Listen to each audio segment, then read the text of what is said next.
انت باصص لي كده ليه؟ انت باصص لي كده ليه؟ رد عليا. انت عارف ان انا لو تخنت هبقى شبهك؟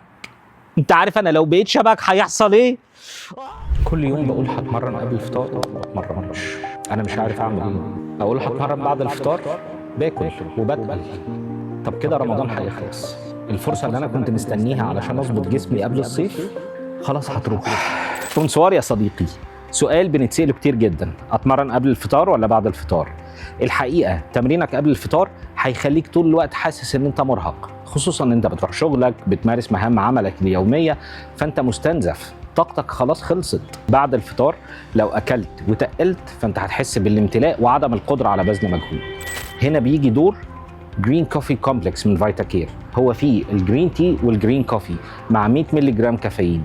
تقدر تعتبر ده ان هو بري ورك اوت، هيحفزك قبل التمرين ان انت يكون عندك باور وعندك طاقه ان انت تبذل مجهود في اثناء التمرين. كمان في حاجه مهمه جدا، ان جرين كوفي كومبلكس هيساعدك بشكل كبير على تحسين مستويات سكر الدم. فجرين كوفي كومبلكس هيساعدك على ان انت تأدي تمارينك الرياضيه بشكل افضل وبشكل صحي اكتر. جرين كوفي كومبلكس هو حلك تخرج من رمضان وانت خسران وزن وكسبان صحه.